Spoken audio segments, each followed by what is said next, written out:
Assalamualaikum warahmatullahi wabarakatuh. Halo sahabat, setiap manusia pasti akan menghadapi sakaratul maut, yakni suatu keadaan ketika roh akan berpisah dari jasad.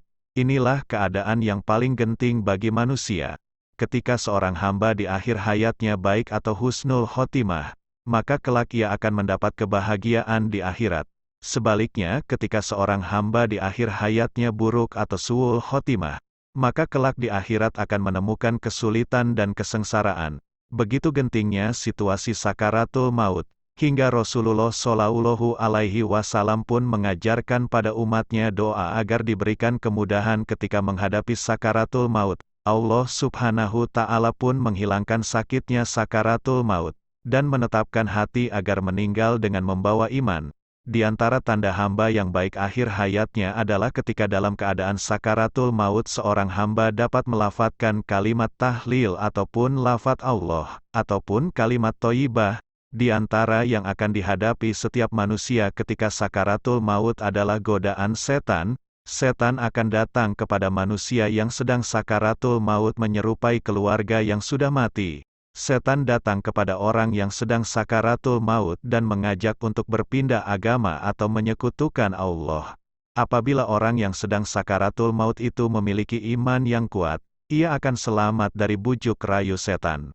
Alkisah, pada satu waktu, Imam Ahmad pernah terjatuh hingga tak sadarkan diri. Anaknya lantas membisikkan kepada telinga Imam Ahmad lafaz tahlil. Namun sang anak merasa kaget karena Imam Ahmad berkata la atau tidak berkali-kali. Tak lama kemudian Imam Ahmad sadar. Anaknya menanyakan tentang mengapa Imam Ahmad berkali-kali mengucap tidak. Imam Ahmad menjelaskan, sejatinya saat dia dalam keadaan itu dan berkata tidak, karena setan datang dari sebelah kanan dan berdiri menyerupai ayahnya dan mengajak Imam Ahmad bin Hambal untuk berpindah agama atau menyekutukan Allah. Selanjutnya saat sakaratul maut seorang manusia akan diperlihatkan amal baik dan buruknya, seperti sedekah dan infaknya. Ketika Allah memperlihatkan amal-amal sedekah dan infaknya di dunia, orang tersebut ingin meminta ditangguhkan kematiannya untuk bisa bersedekah.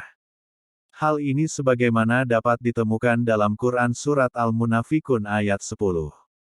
Dan infakkanlah sebagian dari apa yang telah kami berikan kepadamu sebelum kematian datang kepada salah seorang di antara kamu. Lalu dia berkata, menyesali. Ya Tuhanku, sekiranya Engkau berkenan menunda kematianku sedikit waktu lagi, maka aku dapat bersedekah dan aku akan termasuk orang-orang yang soleh. Jadi ketika malaikat Israel datang akan mencabut nyawanya. Saat itu Allah perlihatkan amal baik dan buruknya, seperti pahala sedekah dan infak. Maka dari itu, perbanyaklah amal ibadah seperti sedekah dan infak, selagi masih diberikan kesempatan hidup di dunia oleh Allah Subhanahu Ta'ala. Sahabat motivasi Islam, sampai di sini dulu pertemuan kita kali ini. Semoga apa yang kita peroleh hari ini bermanfaat bagi kita semua. Amin. Wassalamualaikum warahmatullahi wabarakatuh.